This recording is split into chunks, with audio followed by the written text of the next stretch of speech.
আলহামদুলিল্লাহ আলহামদুলিল্লাহ রব্বিল আলামিন ওয়াসসালাতু ওয়াসসালামু আলা আশরাফিল আমবিয়া ওয়াল মুরসালিন ওয়া আলা আলিহি ওয়া আসহাবিহি ওয়া আসওয়াজিহি ওয়া আহলি বাইতিহি আজমাইন।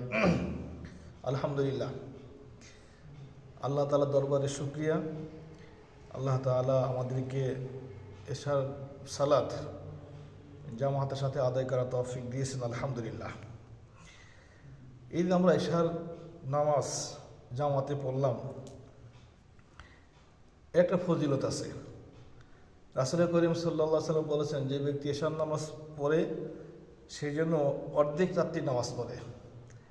আবার ওই ব্যক্তি যদি ফজরের নামাজ জামাতে পড়ে তাহলে সেই জন্য সারা রাত নামাজ পড়ল।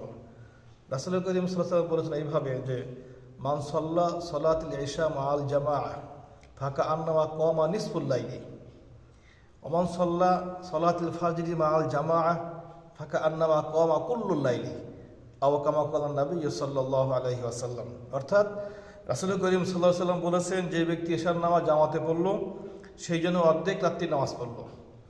আবার ওই ব্যক্তি যদি ফজর জামাতে হাজির হয় তাহলে সেই জন্য সারা রাত নামাজ পড়ল।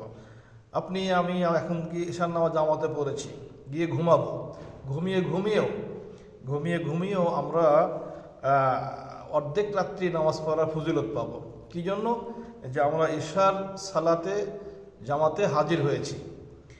আমরা যদি ফজরে হাজির হই তাহলে বাকি অর্ধেক রাত্রি। তো এশার নামাজ এবং ফজর নামাজ জামাতে পড়ার ফজিলত হচ্ছে যে সে ঘুমিয়েও সারা রাত নামাজ পড়ার নেকি পাবে, আল্লাহ তাআলা তার আমলনামা দিয়ে দেবেন।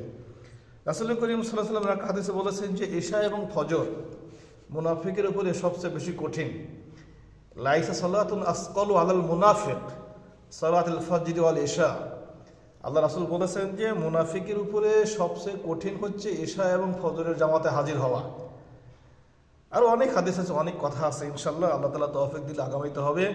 আমরা সবাই বাকি জীবন চেষ্টা করব যেন কোনো অবস্থাতে এশা এবং ফজরের জামাত ছুটে না যায়। আল্লাহ তাআলা তৌফিক দান করেন, আমিন।